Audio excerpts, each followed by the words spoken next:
Welcome to Total Retail Talks, your podcast channel for retail knowledge.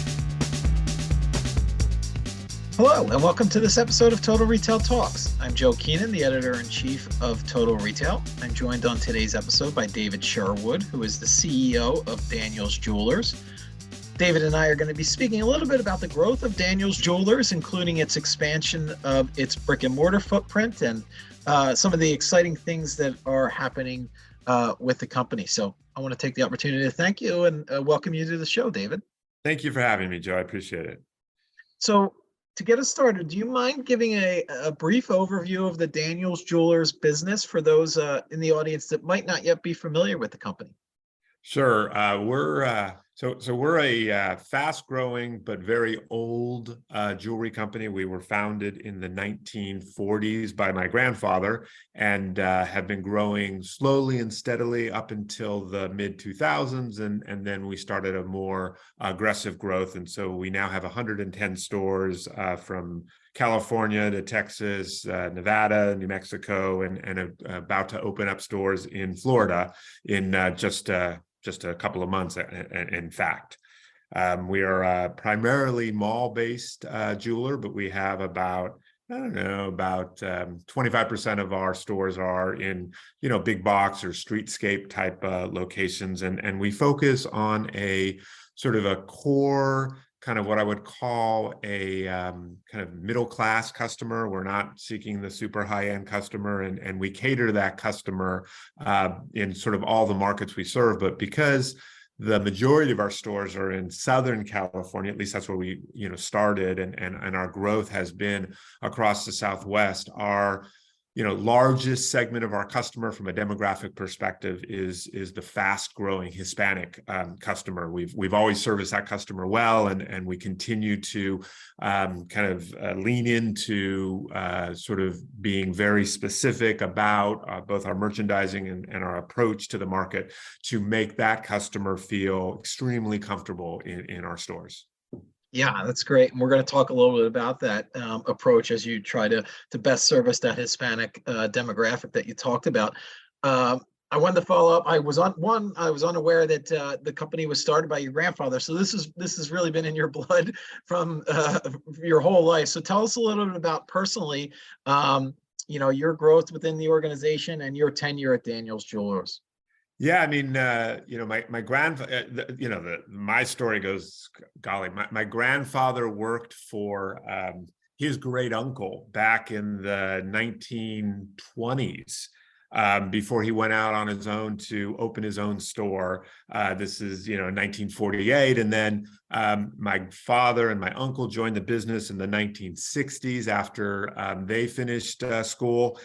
So this has been a family business for many, many years. I suppose I was always slated to be part of the business, although it took me a long time to sort of come to that conclusion. I had worked, during, when I was a kid. I mean, my very first job as, to get paid was scraping gum off the sidewalk in front of one of the stores when I was 8 years old. So I've done odd jobs around the business for many, many years, but after college, I wasn't ready for it. And even after business school, I wasn't, but eventually, the right circumstances met, and I joined the business in 2001, and started as a salesperson, frankly, in a store, so I could sort of figure that out and understand what it's all about. And then I sort of worked my way through some of our marketing operations and then some of our merchandising operations, and finally in 2007 became CEO of the company. Yeah, that really glamorous start of scraping gum off the sidewalk in front of the store. So you've probably done every job imaginable with the company, right? I think so. And that's really good. I mean, one of the great things about this business and what I really love about going to work every day is that, when I tell you that I scraped gum off the sidewalk when I was 8 years old, my boss at the time was a 18-year-old guy who was a maintenance tech for us who went around and, fixed light bulbs in the stores.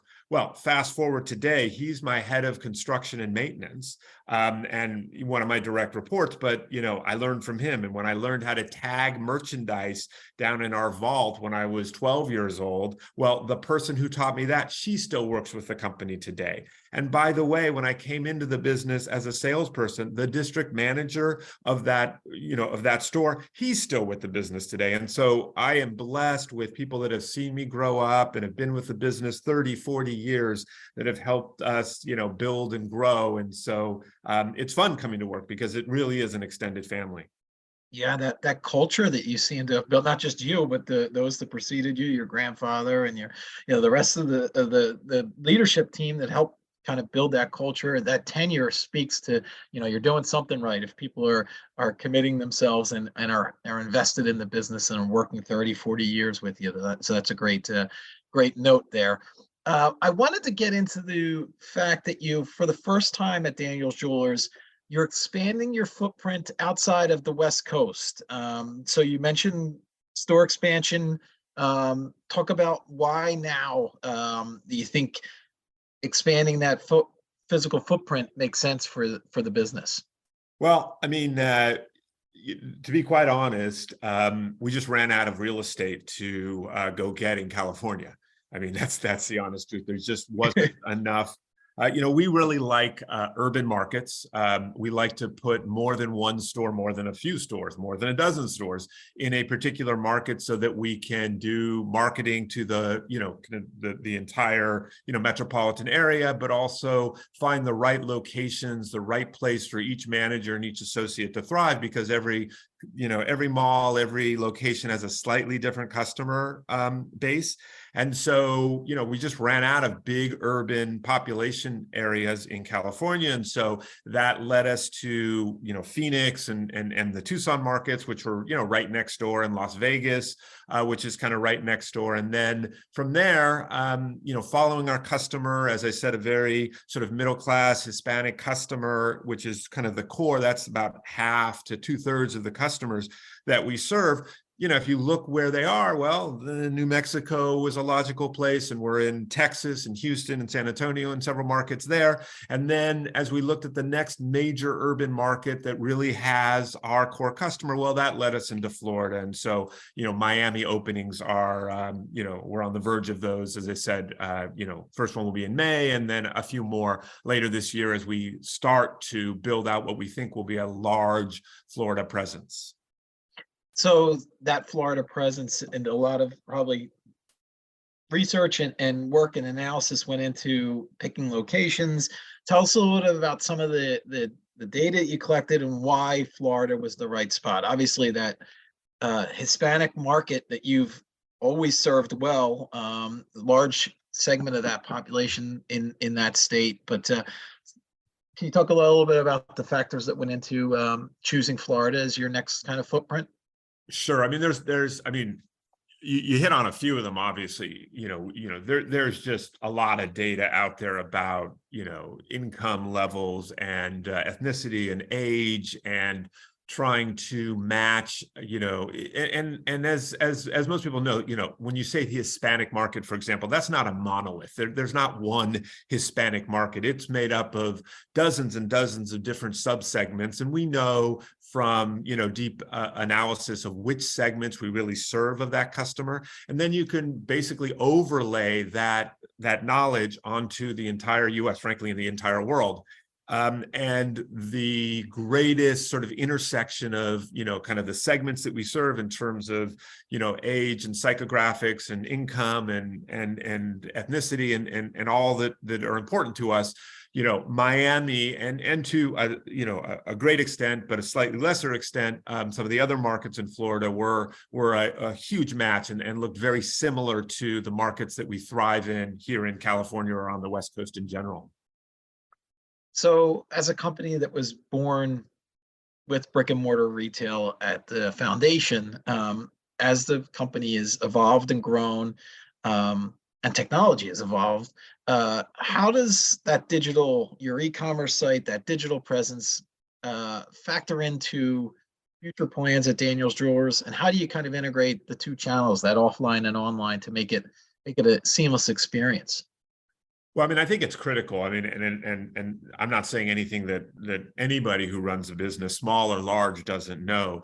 And jewelry is even more challenging, I think, than other types of retail because while everybody shops online, no matter what you're buying, right? You're buying cars, you're buying a house, you're buying, clothes, whatever, you shop online. Jewelry is still predominantly bought in store. And so for, a lot of reasons, your website has to be both explanatory in terms of what you carry and what your pricing is, and being able to experience the jewelry as best as possible. We have augmented reality on the site, so you can sort of have virtual try it on. We do a lot to try and give different angles and views and lifestyle visions of what the merchandise will look like. But in the end, we know that the hook is the website, but you're not going to land most customers from the website. Most customers eventually, when they're buying a major purchase, $1,000 ring, a $5,000 ring, a $10,000 watch, whatever it is, they want to try it on. They want to feel it. And even more so because that's a fun experience. I mean, if you go in, some people dread clothes shopping because you don't want to, try things on in a dressing room and it's awkward or whatever. And maybe you dread the car buying experience because you don't want the high pressure sales and go into the finance office and all that nonsense. But jewelry is fun. I mean, who doesn't like to try on beautiful things and, walk around with them, and it's fun to do with a partner, and it's a great experience. And so our digital has to get people excited enough to sort of go in and make that final step and buy in the store. Now, that's not to say we don't sell a lot online on our website, but if you look at the average ticket online versus the average ticket in store, it's orders of magnitude different. And I just think that's because jewelry as a category is something that when you're making a large purchase, it makes more sense to do it in the store. Yeah, and maybe you can speak to, David, the role of, then once you get that customer that might have done that research online, going into the store and being able to speak to somebody that's extremely knowledgeable, that salesperson in the store, that, because this is a highly consultative purchase, high ticket item. They're going to want to talk to somebody, and tell us a little bit about how that factors into it as well, that talent that you have in your stores that are selling to customers that might have already done some research on their own. Yeah, I mean, it's everything, to be honest. I mean, we have a big sign up in our kind of our main training center in our central office that basically says nothing happens until someone sells something. And that is so true in jewelry. Jewelry does not sell itself. We lock it up in cases, for example. You can't touch it or feel it yourself. And it's also something that people know very little about. When you go shopping for electronics or a TV, you can compare, lumens and LEDs and everything across it, and you kind of can make yourself an expert. But you can't really do that with jewelry. You don't. When you pick up a ring, you don't know how many grams of it is. No one really knows the quality of the diamonds, particularly the smaller diamonds. No one can really gauge the workmanship of the ring. That's really hard stuff to do. Even experts have difficulty do it. And so it is a very consultative purchase. And at the end of the day, you buy jewelry from someone you feel comfortable with, someone that, you can make a connection with, that you trust.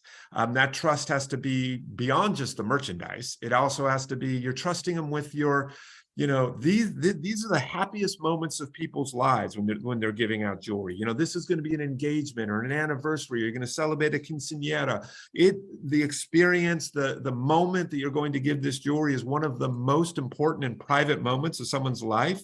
And when you're buying a piece of jewelry, you're sharing that moment with someone. And so you have to sort of trust them like a friend.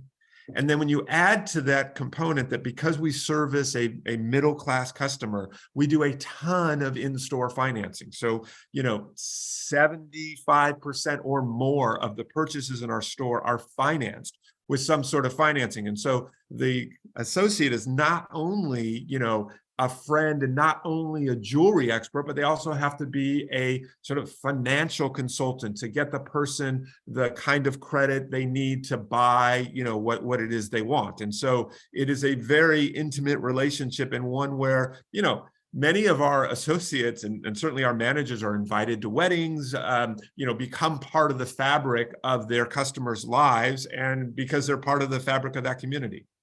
Yeah, that's a great point. I'm just thinking back as you were answering that question about my own experience. And this is many, many years ago when I bought an engagement ring. I went in not knowing anything about jewelry, and I don't think I'm alone as most shoppers. Like, you said, there's a lot of experts that, don't know all the specifics. So, I went in and I trusted the person that I was working with. And it was also not just one visit. Like, I was going back in and so I had built that relationship over multiple store visits. I'm guessing you're seeing that too. Customers are coming into the store 3, 4, 5, 6 times before they're actually making a purchase. There's a lot of that, certainly. And I think that part of that, certainly these days you can sort of send pictures to, your friends or whatever to sort of get an idea of what they think about it, et cetera.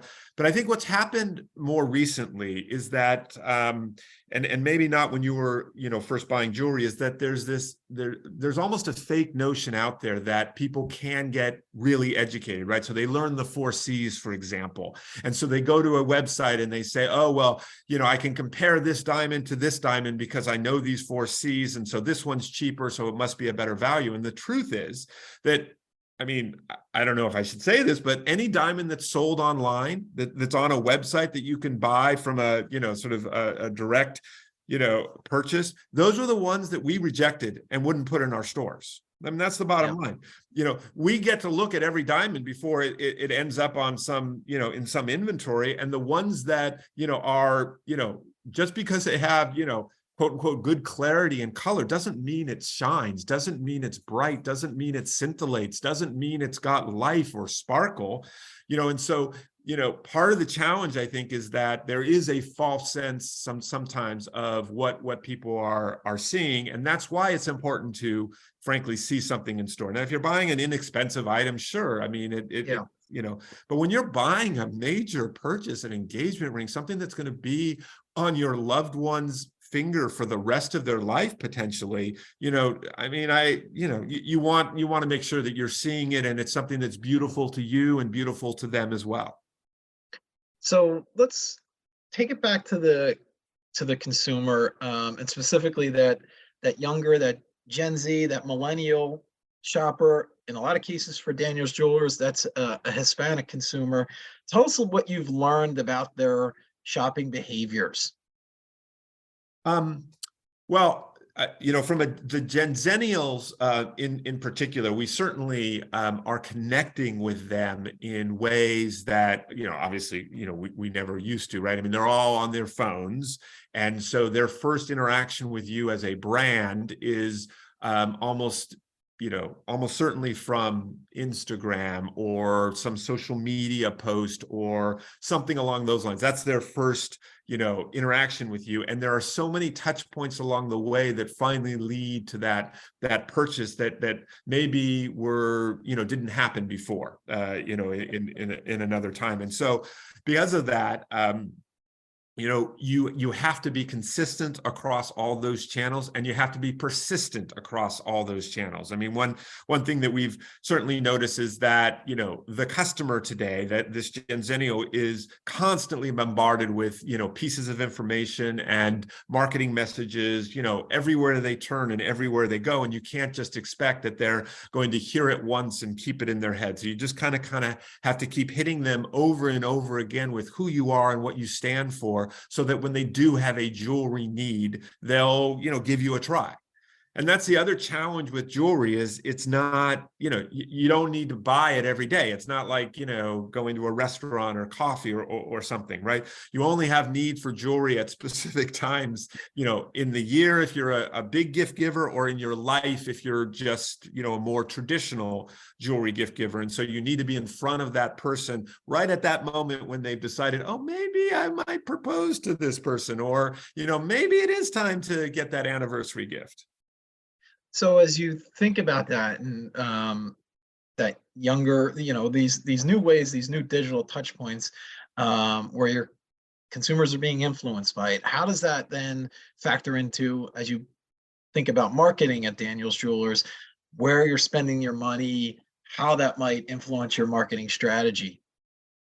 Yeah, I mean, it certainly shifted dramatically over the last, decade, and frankly, even more so over the last probably 5 years, as COVID changed a lot of how we went to market and made things almost, predominantly digital in nature. But digital now is such a broad term. As I meant, you have social media, but within social media, you have influencers, both paid and unpaid. You have your own sort of organic content that you send out there. You have paid ads that you can put on there. And that's, multiply that times every single digital channel that you're talking about, or social media, right?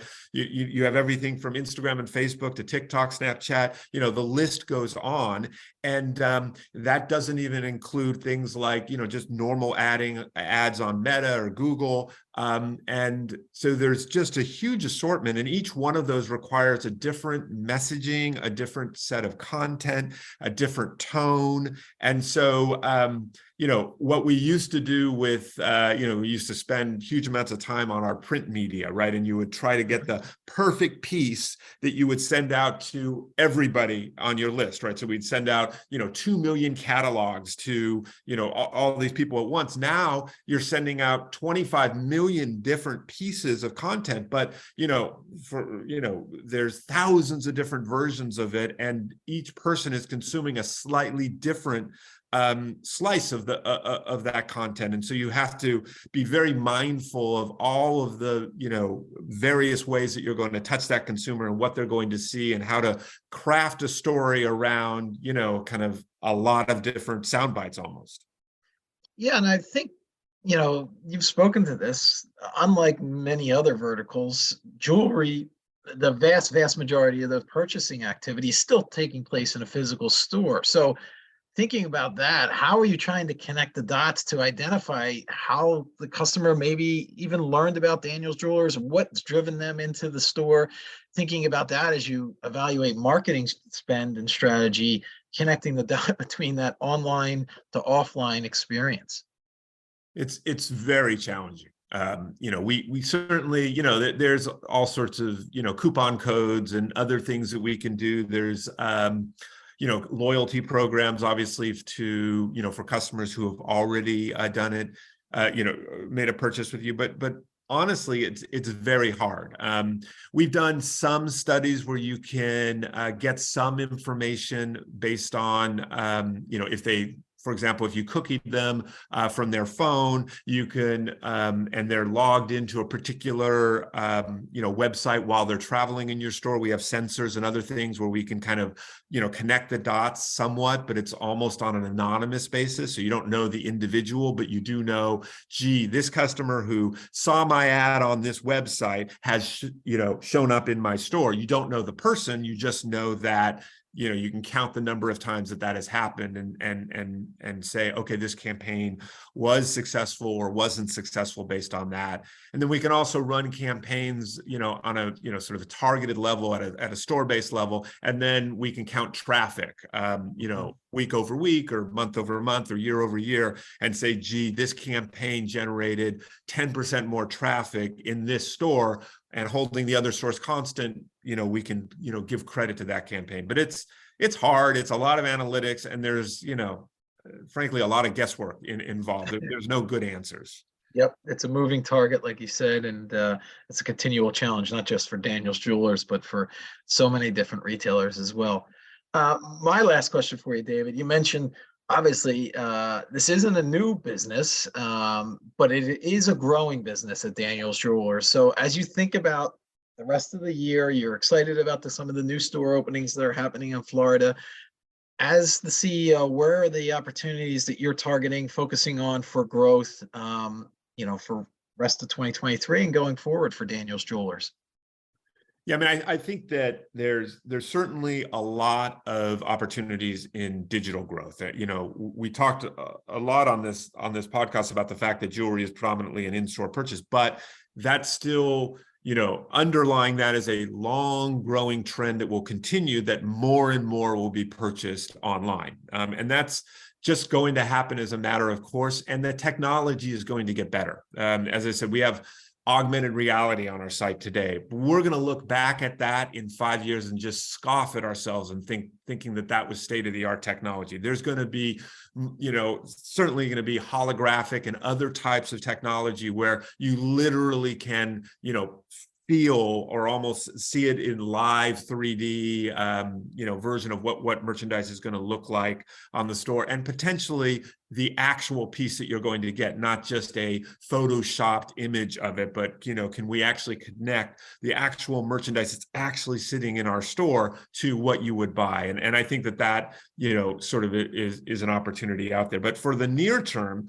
I think what we're really focused on is expanding our sort of custom and core and proprietary brands. And we just launched a partnership with a former Dodger All-Star and future Hall of Famer, Adrian Gonzalez, to market a men's jewelry line, predominantly going to be, heavy men's pendants and chains and bracelets, a lot of religious jewelry and other things, and really lean into, the opportunity there to sort of take some profile figures, we're doing it across the board, and push new merchandise lines around the sort of celebrity notion, which is obviously very popular with and among the younger generations.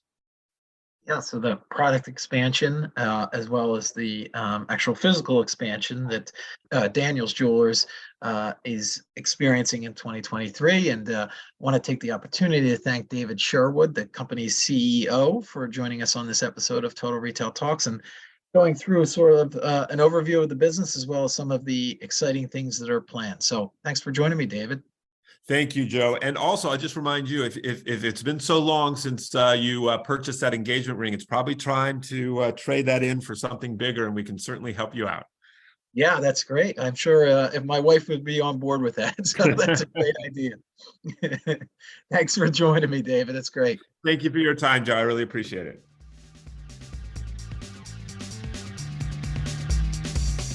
Thanks for listening. For more information on this podcast, please check out our podcast channel page at mytotalretail.com/podcasts for show notes. Total Retail Talks is available on Apple Podcasts, Google Podcasts, Stitcher, and Spotify. Make sure to subscribe on our podcast channel page as well. If you've enjoyed this episode, please take a few moments to rate and review this podcast. Thanks, and until next time, this has been Total Retail Talks.